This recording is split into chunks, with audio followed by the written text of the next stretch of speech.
So I just got up and I was reading the news, and apparently yesterday, August 1st, Joe Biden banned the sale of incandescent light bulbs. What the heck? I am so upset. I use my incandescent light bulbs for heating the germination chamber, for drying out spots on my pumpkin, for heating my hoop house. You can still get like the chicken brooder lamps and like refrigerator appliance incandescent lights, but you can't get like basic incandescent light bulbs. So I am running over to Walmart today to see if they still have any, and I'm just gonna buy a bunch because I love my incandescent light bulbs for my beautiful pumpkins. So big. They're all gone. No incandescents left. They're all pulled. It is August 3rd, and it is DAP 44 for Goose. He is 677 pounds. His weight gains haven't been too great. Now, I do want to point out, I've been measuring these guys every 2 days, which is way too frequently. At most, you should do it twice a week. The reason being is there's always human errors in measurements. So you might be like, oh, he's gaining 37 pounds a day. And then it's like, oh, no, now he's down to 20 pounds a day. It's probably more an average of those just because of human error. So over the past 2 days, he's only been averaging 21 pounds a day. The 2 days prior, he was averaging 28 pounds a day. Now, with that being said, the past 2 nights have been cold. They've been in the upper 40s. So part of that could be the cold nights. The pumpkins prefer it to be in the 60s. Someone once told me, if you're uncomfortable sleeping at night, that's perfect temperature for pumpkin growing. And I've been wearing my sweatshirt and pants the past 2 nights because it's been pretty chilly.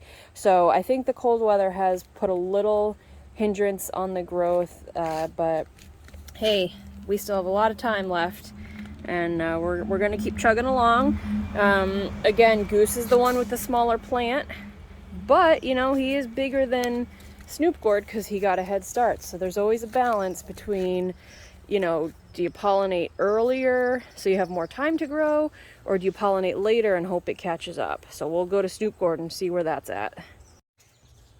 So Snoop Gourd here is at DAP 36. He's an estimated 491 pounds.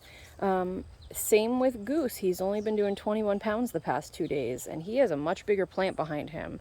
So I wasn't too happy about that, but again, it's probably because of those cold nights we had, so I'm hoping the numbers pick up again since it's supposed to get a little warmer.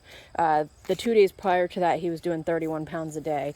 So overall, he's still gaining a little bit more weight a day than Goose was at this stage, but the question is it enough that he can catch up since he was pollinated 8 days later? So there's many unknowns. I really don't know.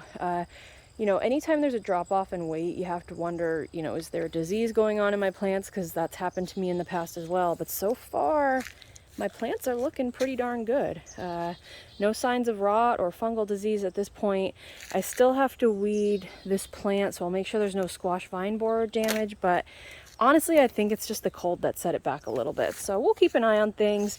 I'm doing everything I can. I can't really change anything. I'm watering it, I'm feeding it, its nutrients are good, so just keep chugging them along. And again, we still have plenty of time left before the weigh-offs. I don't think I'll get any crazy records at this point. Maybe I'll get a personal best. Goose is kind of slipping away from getting a personal best. Snoop Gourd still has a chance, but again, he was pollinated later, so he needs to keep pushing to get that personal best. So we'll see what happens. So I was measuring the pumpkins this morning, and I noticed some disturbance in the sand right here. And I looked under, and there's some scratch marks. I think they're scratch marks, not bite marks. I don't think it's the cat. I think it might be a mouse, or, well, a rat. So I'm going to set up the camera. I have to go to work today, but either tonight or tomorrow, I'm going to set up some mothballs around the mill fabric. That seems to have helped deter rats in the past. So yeah, one more thing on my list of things to do. And just a reminder, I keep my pumpkins covered up with these blankets. So that means whatever it was did make its way under the blanket. So that does not make me happy. So I was walking by my plant today and there was this leaf that was kind of hanging down, and that happens, like sometimes the leaf breaks, but I saw something a bit concerning. I'm nervous that that's more than just a leaf that's fallen down. I'm nervous that might be squash vine borer. So since it's at the very end of the vine, I'm just gonna cut it off and dig in and see if I find anything.